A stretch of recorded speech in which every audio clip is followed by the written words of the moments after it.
Chust tumanida xalqchil ruhda o'tkazilgan ushbu festival ma'naviyat targ'ibotchilari, xalqimiz ardog'idagi san'atkorlar, shoirlar va mahalla faollarini yagona maqsad, vatanga sadoqat va xalqqa xizmat yo'lida birlashtirdi. Aytish joizki, tumanda 10 dan ziyod millat vakillari tinch totuv istiqomat qiladilar. Tadbir turli millat vakillarining an'anaviy urf-odatlariga oid ko'rgazmalarni tomosha qilish bilan boshlandi. Folklor jamoalar chiqishlari, hunarmandlarning qo'l mehnati namunalari mehmonlarda chuqur taassurot qoldirdi. Mavlono Lutfullo nomidagi madaniyat va istirohat bog'i shu kuni yanada fayzli manzilga aylandi. Mustaqilligimizning 34 yilligi munosabati bilan vatan uchun, millat uchun, xalq uchun tadbiri juda ham hammaga ko'tarinki kayfiyat bag'ishlayapti.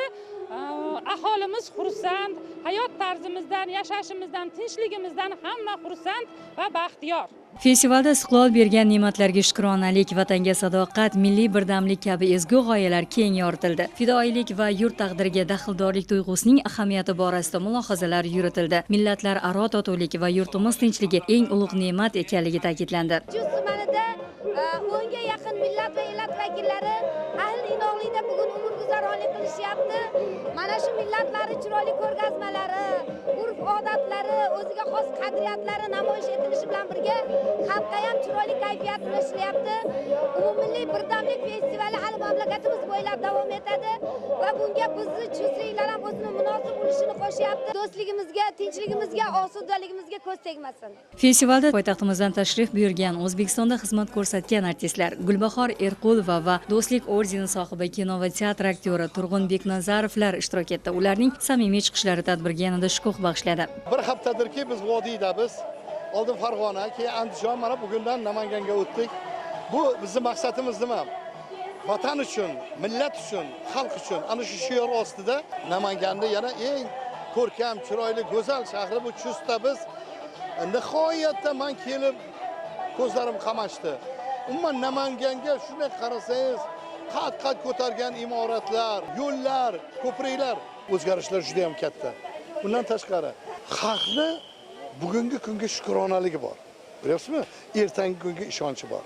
Yarashadi qancha aytsak shukronalar, ozod obod mustaqillik zamonalar, yelkasiga yelka tutib mardonalar, tinchlik sevar xalqimiz bor.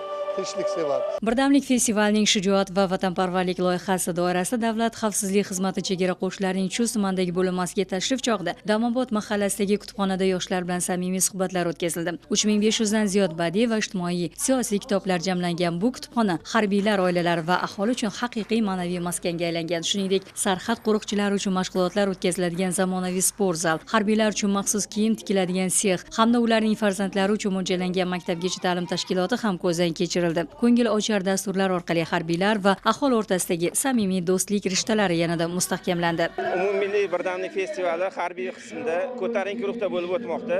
Tadbir natijasida yoshlarda vatanga muhabbat, armiyaga hurmat va vatanparvarlik hissi yuzaga chiqadi. Harbiy jamoa va sport orqali sog'lom turmush tarzi targ'ib qilindi. Biz harbiylar o'z oldimizga qo'yilgan vazifani yuksak darajada sidqidildan bajarishga har doim tayyor va shaymiz. Chindan ham vatan bebaho va takrorlanmas oshyon. Chust tumanida o'tgan vatan uchun, millat uchun, xalq uchun shiori ostidagi festival xalqimizning birdamligini yanada mustahkamlab, istiqlol ne'matlariga bo'lgan shukronalik tuyg'usini chuqur ifoda etdi.